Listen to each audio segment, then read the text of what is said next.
नमस्कार दोस्तों, मैं डॉक्टर कुलदीप कुमार के सर आप सभी का बहुत बहुत स्वागत करता हूं एक नए बिंदु के साथ और एक नई कड़ी के साथ।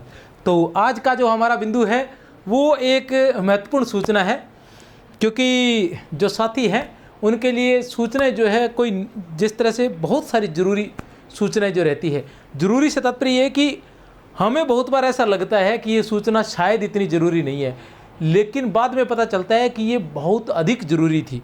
ठीक है ना। इसी प्रकार की ये सूचना है संस्कृत शिक्षा विभाग से। व्याख्याता के लिए, संस्कृत शिक्षा विभाग वालों के लिए ये बहुत ज़रूरी सूचना है। तो ये सूचना क्या है मैं आपको अभी बता दूं। ये विशेष रूप से जो संस्कृत शिक्षा विभाग से हैं, जिन्होंने व्याख्याता की परीक्षा दे रखी थी उनके लिए है, और जिनका व्याख्याता में, ठीक है ना, व्याख्याता के अंदर जिनका कह सकते हैं कि हम भी एक बार क्या बोलते हैं उसको, अस्थायी सूची में जिनका चयन हुआ है उनके लिए है ये। ठीक है ना। क्या है सूचना? जिनका पिछले दिनों रिजल्ट आया था, जिसका उनमें रोल नंबर आया, उनके लिए सूचना है। क्या सूचना है? राजस्थान लोक सेवा आयोग। अगर ये दिख नहीं रहा है तो मैं,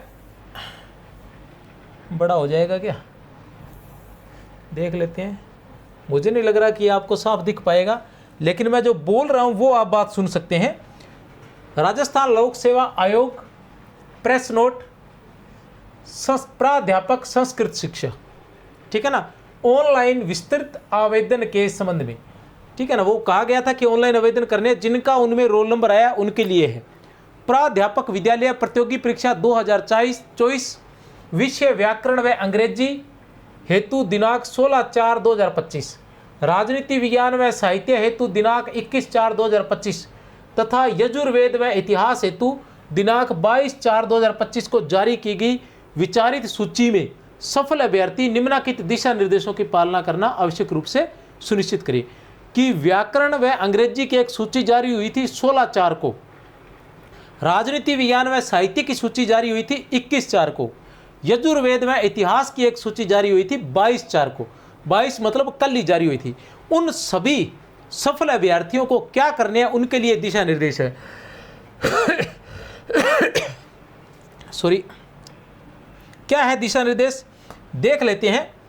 विचारित सूची में अस्थायी रूप से सम्मिलित किए गए सभी अभ्यर्थियों को सूचित किया जाता है कि वे अपने SSOID के माध्यम से रिक्वायरमेंट पोर्टल पर, SSOID के माध्यम से रिक्वायरमेंट पोर्टल पर माई रिक्वायरमेंट में जाएंगे। उसके बाद डिटेल्ड फॉर्म कम क्या है, स्क्रूटिनी है शायद, है, ठीक है ना, इसमें जाएंगे। अंग्रेजी अंग्रेजी ऐसी है भैया। और अप्लाई नाउ, फिर वहां अप्लाई करेंगे। तो क्या अप्लाई करेंगे? का चयन कर अपना विस्तृत आवेदन पत्र ऑनलाइन भरेंगे। वहां ऑनलाइन अपना विस्तृत आवेदन पत्र भरेंगे। कहने का मतलब है कि SSOID में जाएंगे, वहाँ रिक्वायरमेंट पोर्टल पर जाएंगे, वहाँ मई रिक्वायरमेंट में जाएंगे, वहाँ डिटेल फॉर्म में जाएंगे, और उसके बाद अप्लाई नाउ लिखेंगे और फिर अप्लाई करेंगे। ठीक है ना। ऑनलाइन विस्तृत आवेदन पत्र भरने हेतु आयोग द्वारा जारी तिथियां कौन सी है वो देख लो। जो व्याकरण व अंग्रेजी के विद्यार्थी हैं उनके लिए 23/4 से लेके 29/4 रात्रि 12 बजे तक।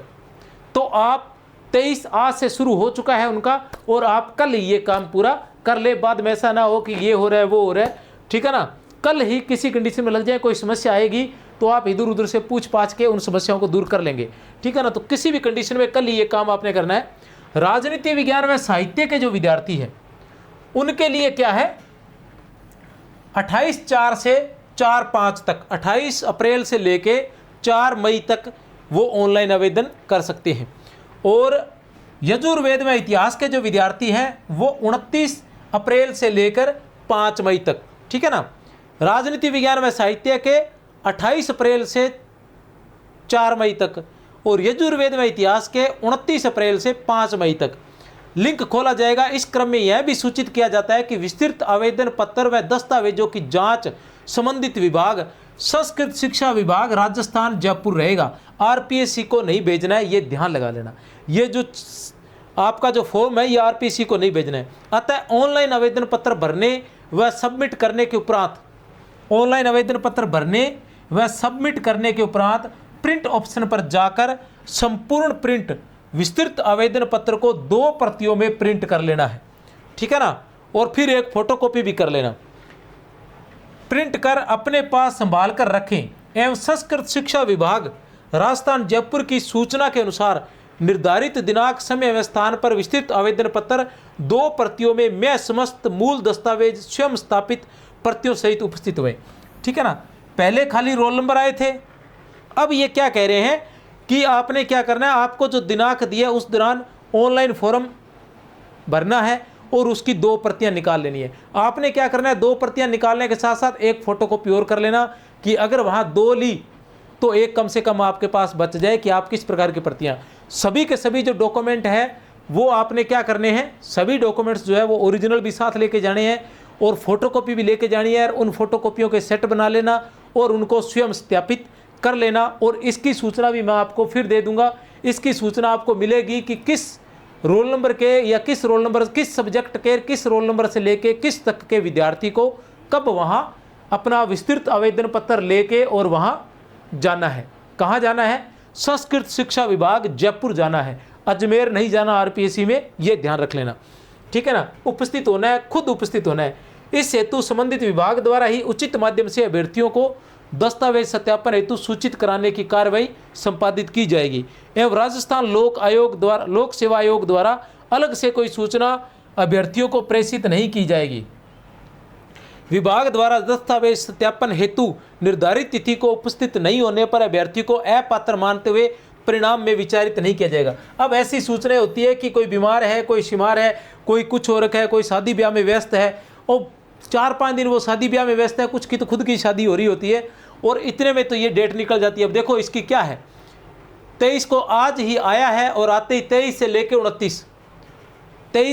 29, अब जिसकी शादी है या कोई बीमार शिमार है वो पड़ा है तो उसको तो पता ही नहीं चलेगा कब क्या हुआ। वो सोच रहा है मैं बीमार हूँ, चलो फ़ोन नहीं देख रहा, तो उसको सूचना तो मिलेगी नहीं, ठीक है ना। तो ये ध्यान रखना है क्योंकि कोई किसी को सूचना नहीं देता है, क्योंकि सब ऐसे सोचते हैं कि उसको तो पता ही होगा क्योंकि आज मैंने एग्जाम दिया तो मैं ध्यान रखूंगा ना, ठीक है ना। तो इस तरह से इसलिए हम लोग जो आते हैं कि कहीं ना कहीं अगर एक भी विद्यार्थी तक ये सूचना पहुंच जाती है तो हमारा वीडियो बनाया हुआ सफल हो जाता है। हम अपना कर्म करते रहते हैं, जैसे हम अपने तो उस बात को मानते हैं कि कर्म करते रहो, फल की इच्छा मत रखो। तो हम कर्म करते हैं कि कहीं न कहीं किसी न किसी तक कोई सूचना पहुंच जाए और कोई सूचना के अभाव में, ठीक है ना, किसी के साथ कुछ बुरा न हो। संबंधित विभाग से दस्तावेज जांच सत्यापन उपरांत पात्र अभ्यर्थियों की सूची विभाग द्वारा आयोग को भेजी जाएगी, जिसके उपरांत आयोग द्वारा परिणाम जारी कर चयनित अभ्यर्थियों के नाम नियुक्ति हेतु संबंधित विभाग को अभिस्तावित किए जाएंगे। अब कहने से तात्पर्य आगे की प्रक्रिया क्या है कि जैसे ही आप फॉर्म भर लेंगे, 2 आवेदन पत्र अपने पास रख लेंगे, ओरिजिनल डॉक्यूमेंट रख लेंगे, उनकी फोटोकॉपी भी रख लेंगे, रख लिया, फिर वो जो संस्कृत शिक्षा विभाग वाले हैं वो आपको सूचना देंगे कि आपने अपनी जो प्रतियां हैं वो लेकर इस दिनांक को पहुंचना है, आपने उस दिनांक को वहां पहुंचना है।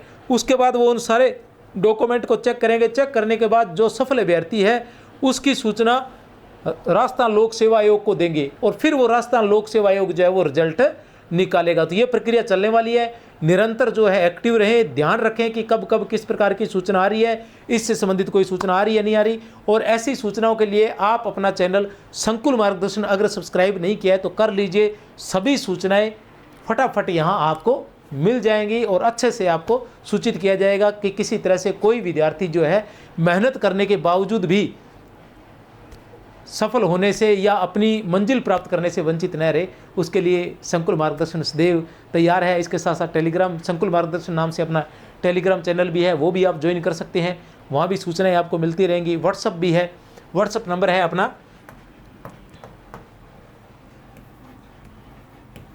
63 771 24 802, ये व्हाट्सअप नंबर है, ठीक है ना। यहाँ भी आप संपर्क कर सकते हैं। तो मेरी तरफ से आप सभी को बहुत बहुत शुभकामनाएं, सफलताएं आपका रास्ता देख रही हैं, बस आपको फॉर्म भर के जाना है। जय हिंद, जय भारत।